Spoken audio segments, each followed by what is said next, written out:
الحمد لله رب العالمين، نجحت بفضل رب العالمين اولا، وثانيا بفضل الاستاذ. بنصحكم كلياتكم، انا ما كنت بعرف شيء، ما بعرف شغل السيارة، الحمد لله مشي الحال والاستاذ علمني كل شيء اول باول.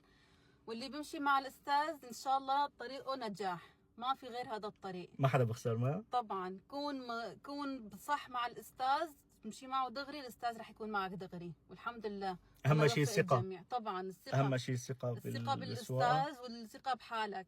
اذا ما في ثقة ما حيمشي الحال. واي حدا عم بيحكي كلام طالع نازل ما حدا يصدق، كله اشاعات. هي النجاحات هي عم بتبرهن، وهي النتائج كلها عم تبين، الحمد لله. وبشكرك استاذ، والله يعطيك العافيه، والله يديم عليك الصحه والعافيه يا رب. والله تستاهلي كل خير. انا اليوم كثير مبسوط الحمد لله رب العالمين. اختنا ام محمد نجحت. اخوي ابو محمد حكى معي، زوجها قال لي انه بدي اياك تطالعها محترفه بالشارع على الاوتوبان، علمها السواقه بشكل جيد. والحمد لله رب العالمين، هلا اذا انت اكيد عم بتشوف الفيديو، الحمد لله رب العالمين علمناها وصارت محترفه، صارت تعرف تسوق اكثر منك. الحمد لله. هدول هن طلابي، هذا هو تعليمي، الحمد لله رب العالمين، هذا الفضل لرب العالمين. وما كل ما يقال بالخلف بضل بالخلف. صح. ونحن ان شاء الله مستمرين.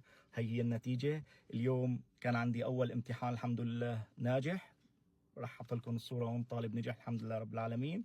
وهي كمان ام محمد كمان نجحت، نحن مستمرين بعون الله. اذا قال لك الاستاذ انت مو جاهز، خلص مالك جاهز. وقت بتكون جاهز الاستاذ ما حيبخل عليك، رح يعمل لك مواعيد ويظبط لك امورك احسن ما الواحد يروح هو مو جاهز. لهيك شو ما قال الاستاذ ردوا عليه، الاستاذ بيعرف عنده الطالب احسن من اي حدا تاني، بيعدي عليه امتحانات كثير طبعاً. ساعات سواقه كثير، وبيعرف الطالب اللي بنجح خارج يدخل ينجح والطالب اللي لا.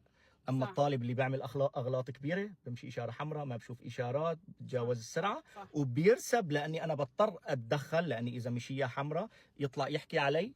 صح. هذا انت وبينك وتربيتك وربك، هذا انت بيعود لك.